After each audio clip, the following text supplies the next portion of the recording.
Hello, I'm Donna Scale, along with my co-host Tiffany Ross. Welcome to A Time to Dream. We're brought to you by Roaring Lambs Ministries, and we're all about helping Christians tell their story for God's glory. We can help you through our testimony workshop, and you can look down on your life and find those places where God was most active and use that as a backdrop to share how much you love Jesus. And so that's what we're here to do today. Once you go through the workshop, you might like to be our guest on A Time to Dream. Or if you're a writer, we encourage you to write out your story in about 3,000 words and send it to us, and we'll publish it in Stories of Roaring Faith. We're working on volume 6 right now and really could use your story. But today we're excited about this afternoon's interview, and I want to ask you a couple of questions. What do you do with overwhelming pain from your past? How do you get over it? Can you get over it? Pain and trauma can cause us to feel stuck in life. But our guest today wants you to know that there is joy and freedom waiting for you even right now, and that you don't have to live imprisoned in your past pain. A Time to Dream welcomes Elsa Christie Marley. Elsa Christie Marley is a mom, and she's an entrepreneur, she's a speaker, she's a writer, she's an advocate for those who have suffered all kinds of abuse. Her mission as a professional life coach and a mental health counselor is to help others discover their purpose, restore their identity, and heal from past pain. Over the past 7 years, Elsa has empowered countless people in the U.S., Africa, Europe, and Asia through her Repurpose Your Pain message, which teaches how to walk in true identity. And last but not least, Elsa is the founder of Revive 360, which is an organization that bridges the gap between missions and mental health. So again, Elsa, welcome to A Time to Dream. We're delighted to have you. Tiffany and I had the pleasure of hearing you recently, and in just a few minutes you shared an amazing story, and we were so moved. We wanted to give you the opportunity to really share the whole story here on A Time to Dream. So we like to start at the beginning. So if you'll go back to your childhood, tell us a little bit about what your childhood was like. My childhood was beautiful and fun, filled with a lot of joy and peace and music and family and camaraderie, lots of craziness, chasing boys around, my cousins around and play fighting with them, being the mom essentially as a kid, because I was always, they called me Calamity Jane, because I was always breaking things, and you know, I was this tomboy of a little girl, because I mainly had boy cousins, and so I was just this tomboy of a girl, and so we had a great time. My family was always entertaining people. We always had parties, and people were always at our house, and so I found so much joy in eating all the food and going to my grandmother's house and where did you grow up? In Cameroon, in West Africa. Wow. Yes, okay. yes. So it was just a beautiful upbringing. And my mom was a young, like super cool mom, and she was just a lot of fun. And I had a really great start to my life. So yeah. That just sounds idyllic to me, to have family and friends and just the joy and the music and the food. Yes. What a great opportunity for a youngster to be part of that, And I think of your mom and just how fun and cool she was and loving, I'm sure. Yes. And you say that actually, even in your spiritual upbringing, that you had a true encounter with the Lord when you were only 3 years old. Yes, Would you share with us about that? Absolutely. So my dad's family is Catholic, and my mom's family, they practice Christianity a little bit differently, more of like the Hebraic roots of Christianity. And so, but with my father's family, they're Pentecostal, charismatic type Catholic people. And so we'll go to church and there's like this statue of Mary, but everyone's, and speaking in tongues, and it's just the most interesting thing. And of course there are different places where you go to mass as well. But I remember being at a service one time with my grandmother, and I can still see she had this beautiful, like very ornate, bluish dress with orange on. And I just remember when they did the invitation at 3 years old, just going, I want this Jesus to be my best friend. And that's the only way I really understood it, was that this person, whoever he was, that was so awesome, that made us sing and dance every Sunday and made us just so filled with joy, I wanted him to be my best friend. And so, he became like my imaginary friend type of thing that I talked to all the time, I prayed to. I had the opportunity to just be able to just love and I gave my life to the Lord at 3, and it was just such a beautiful and sweet and innocent thing. So it was amazing. That's a beautiful story of a true encounter with Christ. And what's amazing to me is that God knows our beginnings. He knows our whole life. He knows what we're going to go through before we're even old enough to go through it. And he kind of knew what you were going to go through and that you would need him. Absolutely. So I know the first thing that really happened is you lost your mom. Tell us about that. Yeah, my mom and dad were not married to each other. They were from 2 different tribes, and my mom was 16 when she got pregnant with me. My dad was 20 years old. That's not, culturally, it's not, in Cameroon, it's not a really bad thing or whatever. But she was young. She tried to abort me 2 times, and by the grace of God, I still, made it alive. And so she, had a very busy life, and I don't know too much about what her mental state was or some of her personal issues. I just remember when I was with her, we had a great time. And I just remember a period of time where all of a sudden I was primarily with my dad, and no one was saying anything to me about what was going on with my mother. And then I got news that my mom passed away. And it was one of the most tragic things, because I'm like, I had just seen her just a couple of weeks or months before. The timeline, always escapes me. And I'm just like, how could she possibly be dead? I remember she and I always going to the market and eating fish together, and just having these beautiful times. Her getting me my first pet, a parrot, a beautiful little parrot, because I saw this movie and had to name this Polly Parrot, and I had to have one. And so, I just remember having these vibrant times with her, and then hearing of her death, was just the most devastating thing to me, because it's like, that's my mother, and of course I attended her funeral, which I think was one of the first times that I ever became extremely numb to pain.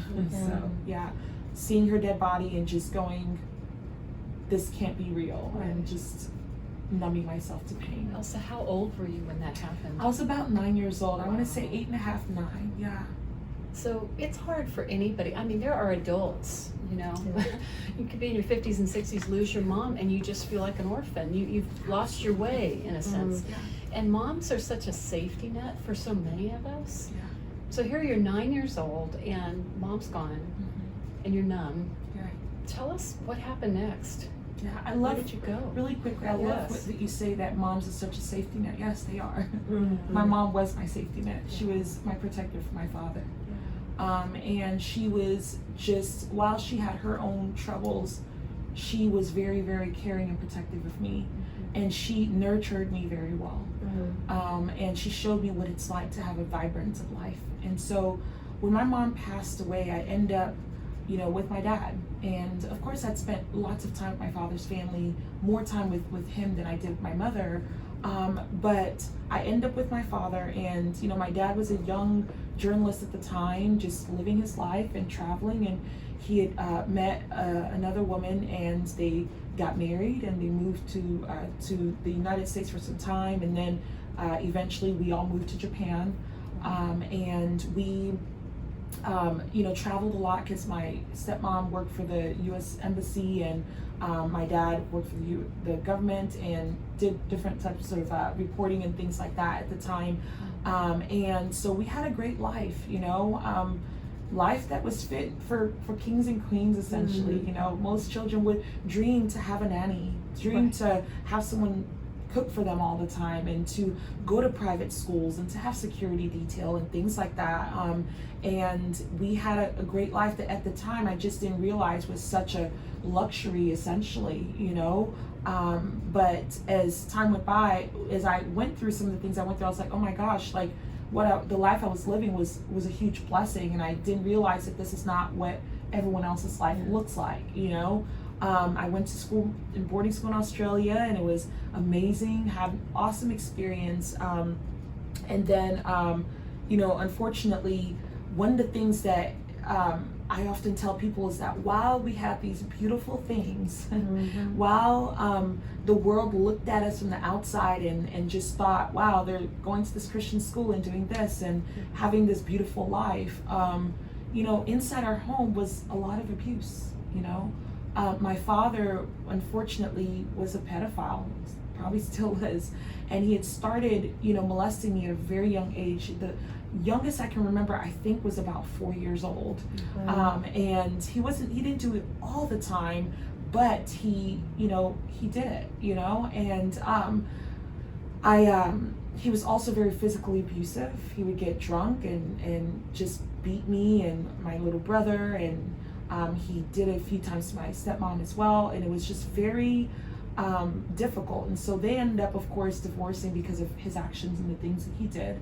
And my dad and I got taken out of school from my boarding school that I was at, and my dad and I moved back to Cameroon for some time. And then things just went downward from there, so yeah. Wow, how confusing for a young child whose mother is so full of love, and you want to believe that your dad is also a safe place, Right.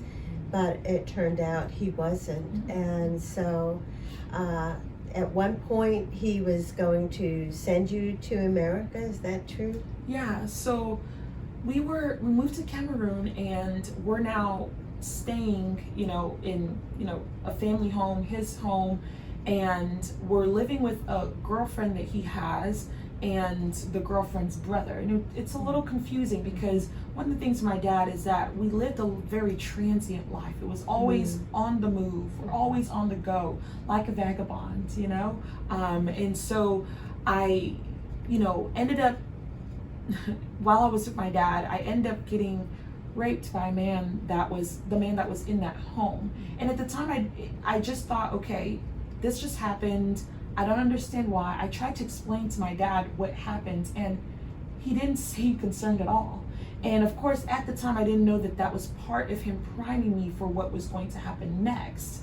But it was just, he needed me to, you know, lose my virginity, and I did, to this man that was in his 30s. And it was just very, very tragic and very, very hurtful. And so my father, of course, you know, told me then, well, you're going to be going to America, and you're going to be going and staying with one of your uncles, and I'll be, you know, coming to the United States shortly after. And so what child would not be excited about going to America? I'm like, oh my God, I'm going to Disneyland, all these movies and Hollywood and things that I've seen on the internet, and I'm just, you know, not on the internet, but online and TV. I'm just so excited about what's going to happen. And but then there's also this confusion, like, we don't really have family in the United States. Our family was in Cameroon and in Europe, and so it just didn't make sense. But it's like, Dad is saying so, and so we're gonna just leave. So you have my mom's death that's happened, this rape that I just went through, and then my family being torn apart, and now I'm being shipped off to this man in Michigan who I would later on find out was my trafficker. My dad sold me to this man to be his housewife and housemaid, cleaning his dishes, taking care of him sexually, and taking care of his daughter, and just doing things that no young girl should ever be forced to do. And how young, Elsa? I was about 13 years old. Yeah, it was, I don't even know if I'd hit puberty by then, you know? But here I was, being made to call this man according to my dad, my uncle, but I'm in the home and he's like, call me your father, because when we go in public, it has to be as if he's my dad. And about how old was he, would you say? I want to say he was probably in his mid-40s, earlier mid-40s. So yeah, and I'm in that home and things are very difficult because of course I can't go anywhere. He told me I couldn't leave. I was not enrolled in school. I'm just in the home taking care of things and making sure that he's okay. And I just remember at one point in time just hearing the Holy Spirit, because if there's one thing that I have has always been the ability to sort of hear God, and hear him very clearly. And I remember the Holy Spirit just telling me to run. Just get out and run. And I'm thinking, how am I going to do that? What if he catches me? What's going to happen? And there's been so much fear instilled in me at this point. But I just got up and I ran. I just opened the door and I left. I ended up getting picked up, or a police officer saw me in the streets, and it's like there's a kid walking around. She's supposed to be in school. And so they're questioning me and asking me all sorts of things, and I have an accent at the time because French is my first language, and they clearly knew that there was something that was off. I don't even know what happened that day, but I was immediately whisked into the foster care system. So. And I would love to think that you had nurturing homes in the foster care system. And as we've done interviews, it's been shocking to me, but I guess not so much, because we have a lot of people that are paid, correct, to take on children. Yes. So they don't really take these children into their home necessarily because they care about children. They want the money. So tell us about your experience in the foster care system, if you can. Yeah. I would love to say that the foster care system was better than the home that I was in. At least it was one person. I often think of it that way. At least it was one person, and while I did things, it was just not as traumatic as the homes that I was in. I was in 13 different foster homes, and out of the 13 homes, only one home was healthy. And it was a single woman named Norma Hernandez. She's so beautiful, from the Dominican Republic. She was Mormon, and she had taken on me and another girl. We were very difficult cases because we had a lot of trauma. Right. And Norma was so loving and so caring and so nurturing. She and I are still friends on social media. She's just such an amazing woman who was the first person that I saw in the foster care system that actually cared for the children, and it was not about the money.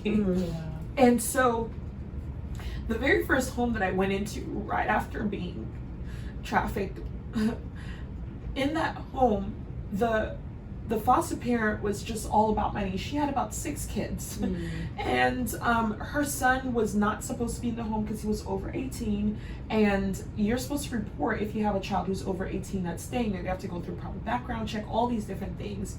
Well, she had started letting her son stay there because he went through some breakup with his girlfriend or whatever, and one night he raped me and the girl, me and my foster sister, while we were trying to sleep.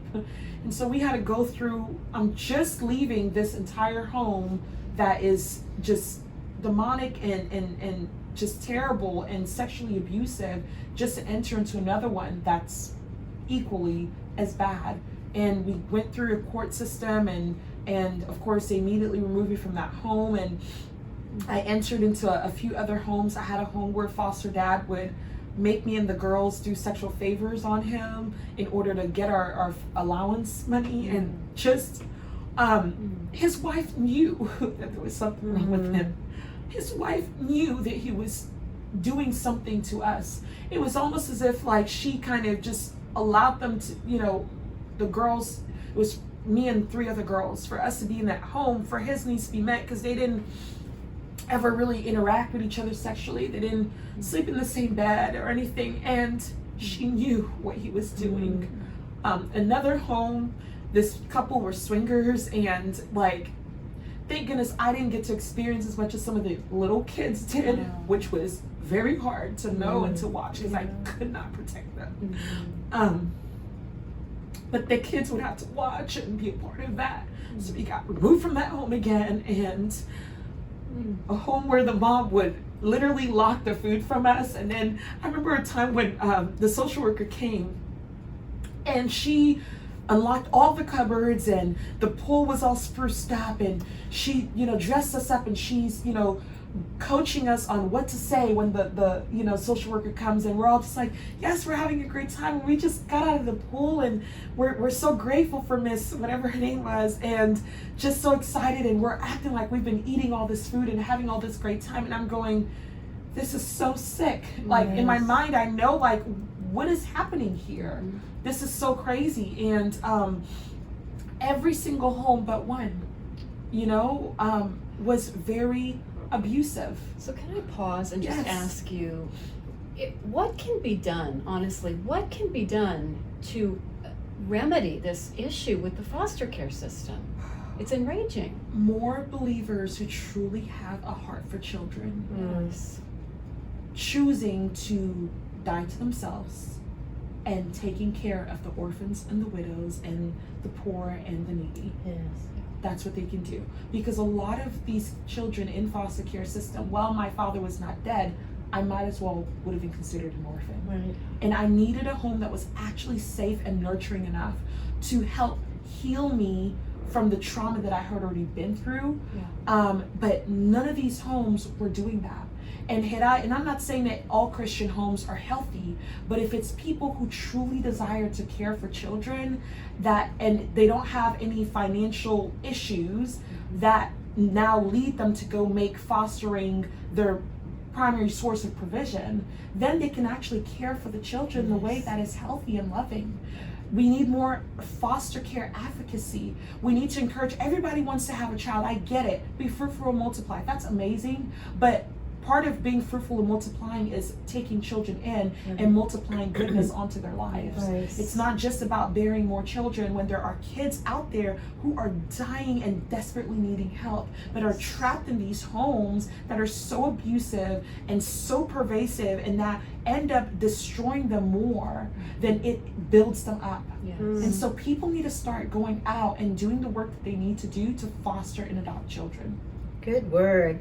And we've interviewed a lot of women over the years, and we've heard stories of abuse, but I don't know that I've ever heard or met someone that had been through so much at such a young age. I mean, to be in one bad foster home is bad enough, but to go through 12 bad foster situations where the men and the women are there to take advantage of you.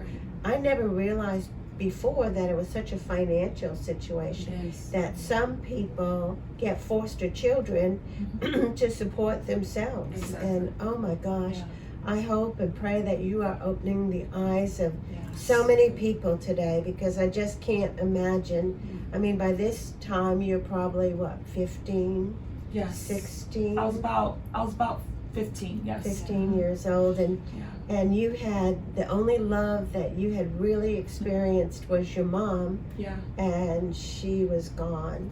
And so you had to be kind of searching for love and for someone to just love you. And I know about this time you met a boy, and you wind up with a boyfriend. And so tell us about that relationship. Yeah, so the thing with the boyfriend was not even really something that I necessarily chose again, right? It was one of those situations that I'm in a home and I am living with other people who are immigrants and kind of in hiding from the immigration and things like that, but going to school and everything. And I had my first sleepover, and I'm just so excited because I'm going to have a sleepover, and it's going to be fun and all these great things. And I end up in this home with this friend of mine, and her older brother is there. He was probably in his mid 30s. I call him Mr. R, number one. And he I found out later on that he was a felon, and so he couldn't get a regular job. And so what he would do, he could get a regular job, but it just was not going to be very lucrative. And so what he would do is actually use his little sister to kind of lure in young girls through sleepovers, and then the girls he would then pimp them. And so unfortunately, I just happened to be another lucky pick. It's like as if there was a target on my head for things to just keep happening. And so he groomed me and taught me to essentially call him that he was my boyfriend. And at this day and age, everyone is normalizing having older guys, and all your friends at school think it's cool that you have an older boyfriend. I'm like, Elsa, you're so cool. Like, your boyfriend has this nice car, and they're not thinking, it's like, how am I as a 15-year-old girl choosing to really be with a 30-something-year-old man, right? And so what ended up happening with this situation was that me and a few other girls, he selected to essentially do some things for him. We were being pimped by him. During our lunch breaks, he picked me up specifically because I was kind of like the favorite. He'd pick me up during my lunch breaks, and I would go and service men for $20, $40, $50, whatever the amount that he placed for me to be sold for. And I'd collect money, and he'd take all the money, he'd drop me back off at school, and that was my boyfriend. I'd come back to campus from school, and my friends, no one ever really paid attention to the fact that I would come to school dressed one way, leave dressed provocatively, and come back rushing late for classes all the time, and all these things. It's like people were just not paying attention because trafficking, pimping, and girls being with older guys at that time was so common. We had literally made perversion so common, and abuse of young women so common that people just didn't question my actions or question what was going on with me. And plus, she's that foster kid, she's that troubled child, so we're just not even going to worry about her. She's probably just being fast or whatever, and people did not realize what was going on during those lunch breaks, And so, my heart was seeking love. And the only love that I knew was just how to give people my body. That was the only way I knew how to earn love, to be paid for it, to give them whatever they wanted, and then just move on. Again, you're talking to the person who had been numb since her mother died, right? So everything that I was doing was on like autopilot. There was no emotion, nothing, and it was just pure emptiness. So would you speak to that? Because I think there are a lot of people that's like, we know about sex trafficking. It's way out here though for many people. They're not up close, or they don't realize they're up close and personal with it. They don't realize that some of the young people they're even interacting with might be involved in that. And some might have an old school thought of, well, prostitution means ladies on the street corner with, it is so different than that. Really so is. What are some warning signs? What can we be looking for when we are around young people, or girls, especially boys?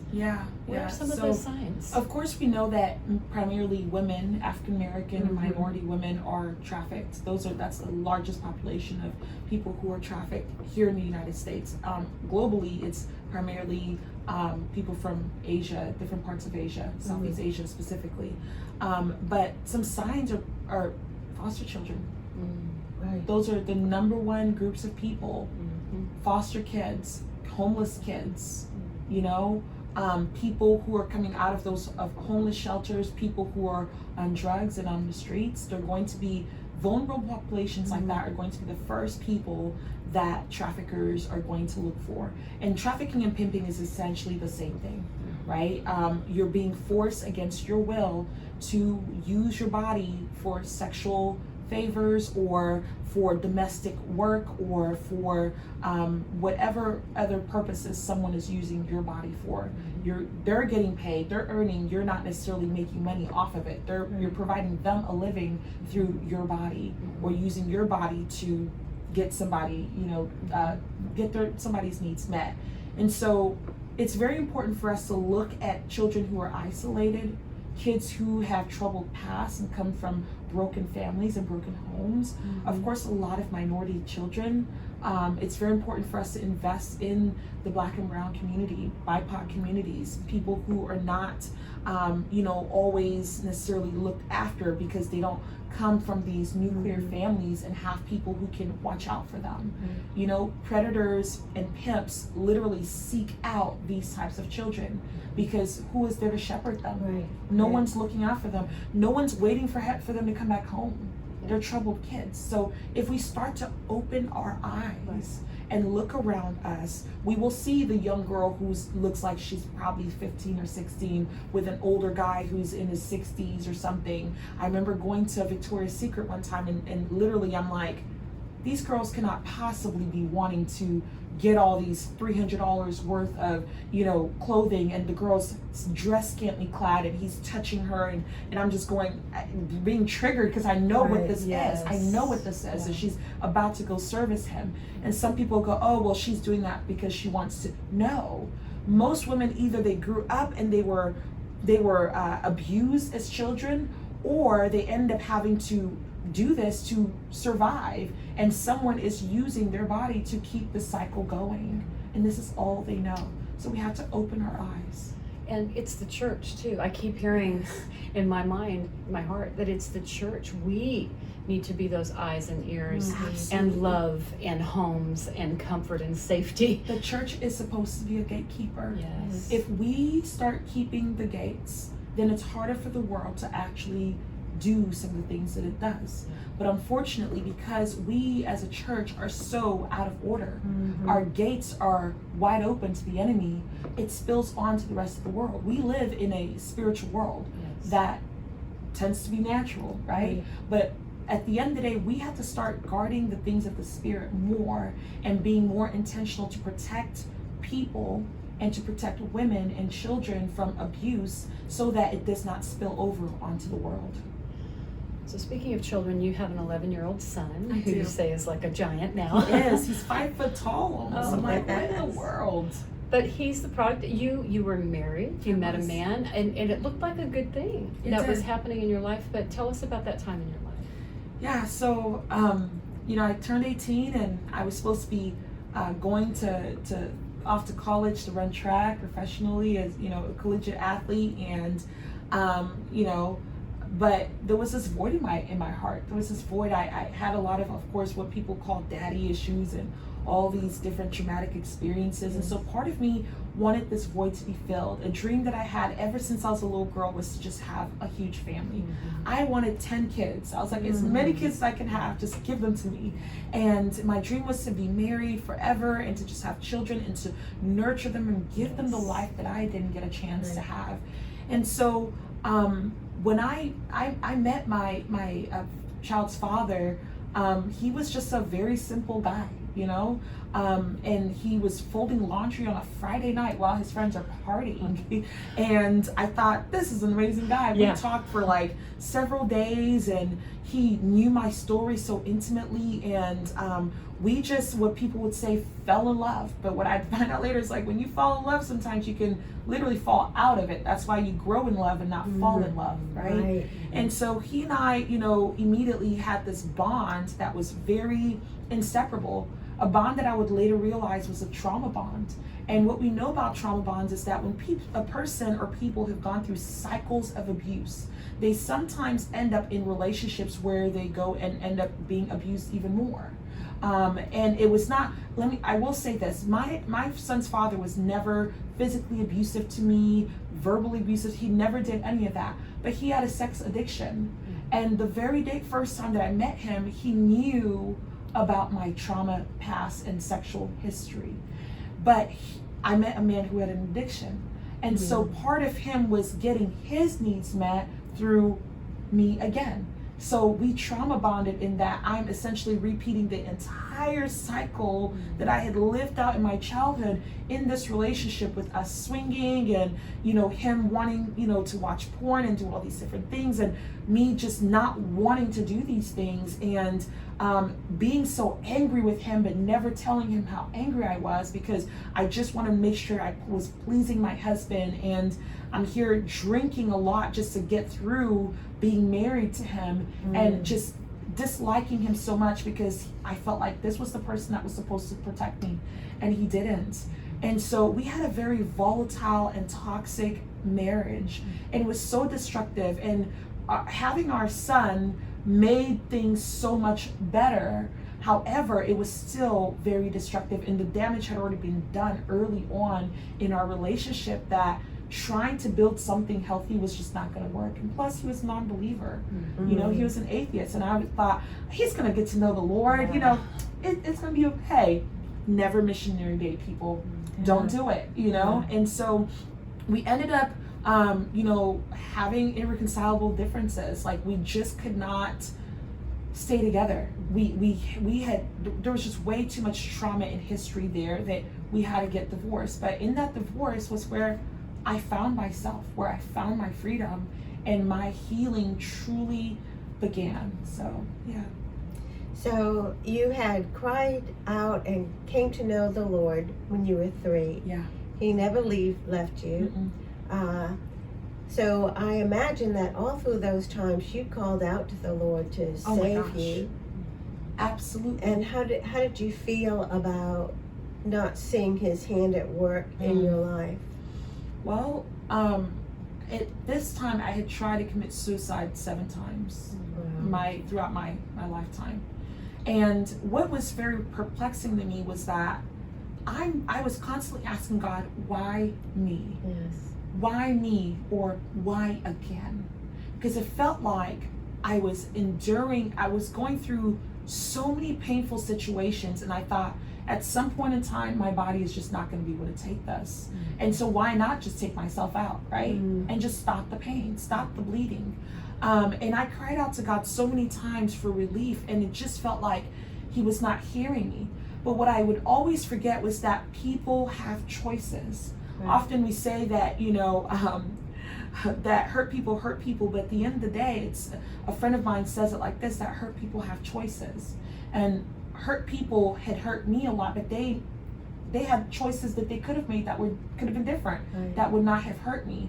And God gave them the free will to be able to make that choice, and they chose to hurt me and other women and children and people, unfortunately. And so I was so angry and bitter with God for some time, but I still would pray to him, you know, like I still would seek him out regardless. But so, you know, I had to go through another encounter with him that literally revitalized my entire life, for me to just be back in a place where I knew that he had been there all along. So tell, what did that look like for you? What was that encounter like for you? I remember being at this women's conference, and I had just started going through my divorce process, and I was homeless, going from, you know, house to house with my son. Yes, going from house to house and fighting this custody battle with my son's father, and trying to figure out what I'm gonna do. And I just remember being given this ticket to go to this conference and just going, you better show up here. Like, you need to do something, God, because I'm out of all the things. I need you to give me something. And I remember just worshiping so hard, just going after his heart so hard, and just pleading and begging for him to show himself to me. And the one thing I asked was, I need to know what true love feels like. Because that was the one thing that I was searching for over and over with the choices that I made and the choices that were made for me, was I wanted true love. And I still feel this like it happened yesterday. But I saw these different, first I saw a beautiful bright light. I've never seen anything so beautiful. And I remember him showing different versions of himself, not his physical being, but different attributes of God, but in picture.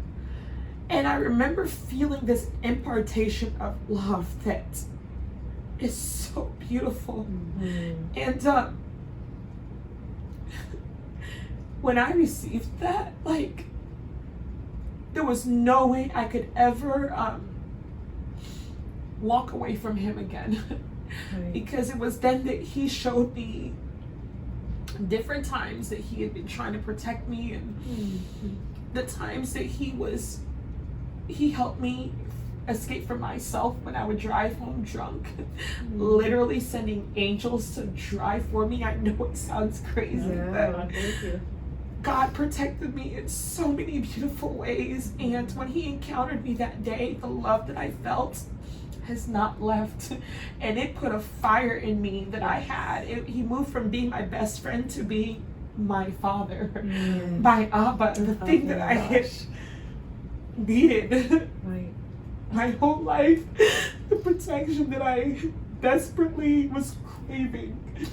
He became my Abba, and we've just walked in tandem since, and he's just been the most beautiful thing. And it's been an amazing journey with the Lord. Well, So, you know, I don't know that there's anybody more equipped to make a difference in this world for God and for young women who are stuck in this cycle, because you have lived it. I mean, this is the second time I've heard your story, but I'm so amazed at what you have lived through. And yet you are so in love with God, and your passion to help other women is amazing. And I know that God's going to use you. I know that even right now there are women watching this show that can relate to some of the things that you've been through, and you are giving them hope, because you are on the other side of this. You are not going to be used again. Your body is not going to be used. You're not going to give yourself to anyone except the Lord. And there is hope. Absolutely. And not only hope, but you have so much passion that you're doing all of these things. You went and got your license to counsel. You're a mental health counselor. You've created this Repurpose Your Pain program, and your message, Revive 360. Tell us a little bit about this work that you're doing. Yeah, so at first it started with me doing pastoral counseling and coaching for people. Because initially my thought was, I'm going to go seek justice for women, and I'm going to become an attorney. So I went and earned a bachelor's and master's degree in criminal justice and pre-law, and that was what I was going to do. I was going to go become an attorney. Wow. And of course, my divorce let me know, okay, you need more money and to be able to do that, and you have a child, you can't just go to school full-time without working. And so I did regular jobs for a while, but then the Lord started telling me, he said, Elsa, I called you to counsel, but it doesn't have to be legal counsel. Right. I will honor that, but I called you to counsel people. And at first I was like, God, I don't want to sit and hear anyone's stories. I can barely manage my own stuff. Why would I want to do that? He goes, I have given you the grace to carry people's stories. And I was like, okay. And so I felt the calling to go back to school again. I'm like, do I really need another master's degree? And so I went back to school and started a program in clinical mental health counseling at a Christian university. And I started that program, and I started coaching, and then transitioned to doing more of the clinical side of things. And the Lord brought an amazing couple into my life that felt that I should come and partner into their counseling practice on their intentional counseling, and that's where I've been counseling for the past 2 years, doing coaching and counseling, and they supervise my work and all the things. And I get to work with trauma survivors every day, people who've gone through domestic violence, different sorts of abuse, and people who are struggling through depression and anxiety, gender identity issues. I love the work that I do. And as they heal, what I do is then move them into understanding their purpose, right? Because now we've healed from their past pain, we've restored what our identity is supposed to be like, and now we need to discover our purpose, because every single person who goes through a traumatic story, or just life in general, like before you existed. So God had a purpose and plan for you in your mother's womb for what you were going to do here, regardless of what pain intended for how things were supposed to go, because you went through painful situations. But God knew that I was going to be essentially a gate for people who were going to go through healing, and then help them walk through their pain and then realize and connect and understand their purpose. So I do a coaching program where I help people repurpose their pain and teach them how to use their painful situations for the glory of God and for the betterment of society. And then through Revive 360, which is my ministry, I do outreach, I travel abroad, and I bridge the gap between missions and mental health, and I teach people the importance of going into the world and doing missions. And missions is not just out, somewhere, it's also locally, right down the street from you, to your neighbor.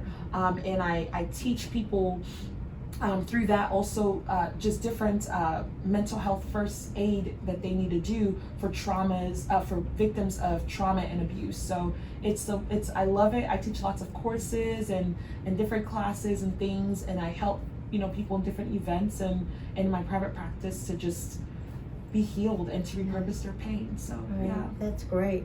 So I imagine your advice to anyone that's been through some of the similar situations that you've been is to get involved in a program that's going to help them. Absolutely. Right. So maybe you could look right at their eyes and talk to them for a minute and let them know how they can get in touch with you. Yeah, absolutely. Well, I want you to know first off that your trauma and the pain that you've experienced does not define you. Often when we go through traumatizing situations and a lot of pain, especially when you go through the type of pain that someone like me has gone through, which is complex PTSD, whatever you want to call it, you end up feeling as though there's something wrong with you. But I want you to know that you were not the problem, that sin is the problem, and that you have a purpose, that every single thing that you've experienced, that God is going to use that to not only refine you, but to strengthen you, to strengthen the world, to help build a legacy for you. And that it is so important, it's imperative that you go through a process to begin to heal from your painful experiences so that you can live the life that you were created to live. Because what happens is that pain often it binds us, right? And it makes us someone that is a distorted image of what God sent out into the world. But what healing does and what counseling does is it begins to bind up all the wounds that of the brokenhearted, right? It binds up all of the wounds through just love and care and affirmation and validation. And so I pray that you would seek the counseling, the pastoral care, the mentorship that you need to begin your healing journey, because your purpose is waiting for you to live out, and the world is waiting for you to manifest the glory of God through your story. And if you want to find me, you can find me through my website at www.elsachristie.com. You can also find me on all social media platforms, Instagram, Facebook, and Twitter at I am Elsa Christie. And yeah, just intentional counseling if you need counseling services. And Christie is spelled Christie. Yes. And if you want to support me in my ministry and what I do, I work through Modern Day, and you can just look up Elsa Marley, and on there Modern Day is essentially the organization that kind of supports me as a missionary. And so what I do with the funds that I receive is I use those to give women who are indigent and people who can't afford counseling services. I give them free counseling or very low cost instead of charging them my regular fee. And of course, if there is a mission trip that I'm going to go on, the funds also go towards that. So whatever way that you'd love to partner with me and work with me, I'd love to connect with you. So reach out. Yeah, I can't imagine a better person to work with than Elsa on some of these situations. But it starts with Jesus. If you don't know Jesus as your Lord and Savior, that's the first step. And he's just waiting on you to reach out to him. I always imagine he has his hand extended towards you. He's just waiting for you to put your hand in his. Won't you do that today? What a blessing it would be to Tiffany and I and to Elsa to know that because of her story, because you listened to this show today, You are starting a new relationship with Jesus Christ as your Lord and Savior. You are giving your life to Him. Can you imagine if Elsa had to go through this life without Jesus? Like she said, she probably would have ended it a long time ago. Absolutely. But she knew that Jesus had a greater purpose for her life, and she was willing to go through the things that she went through to find that purpose. He will not leave you. He will not forsake you. And He will not leave you to figure it out all by yourself. So wherever you are right now, you can just bow your head and say, Jesus, I want to know you. Please reveal yourself to me. I want to give my life to you. I want to see what you can do with my life. I want to follow you. I want to know you. And in your own words, or even in those words, just make the move to put your hand in the hand of Jesus. Put your life in the hand of Jesus and let Him show you what He can do. Yes. And Elsa also has a program coming up June 4th and 5th. Tell us about that. Yeah, so I'm having my first Repurpose Your Pain or Repurpose virtual experience. And so in that, I'm going to be leading people through a process where they get to repurpose their pain in 4 different areas of their life. They get to repurpose their spirituality, their sexuality, their family relationships, and their intimate relationships. And so I'll be bringing some other mental health experts along with me on this That's journey great. to help people repurpose their pain and to teach them how to live a life that's free. And yeah, so that's June 4th and 5th, and I would love for any of you guys to come. You can go to the website IamRepurposed.com to purchase tickets for that event. That's great. And it is virtual. So wherever you are, you can Anywhere in the join. world, Yes. absolutely. And if you'd like to reach out to us at A Time to Dream, you can do that at atimetodream@gmail.com. If you want to know more about Jesus, you can even call us on the phone the old-fashioned way. It's 972-380-0123. Tiffany or I will get back to you, and we'd love to talk to you more about Jesus and the difference He can make in your life. So I'm Donna Skell for myself and Tiffany Ross. Thank you for listening to A Time to Dream. Have a great week. Keep dreaming, and may God richly bless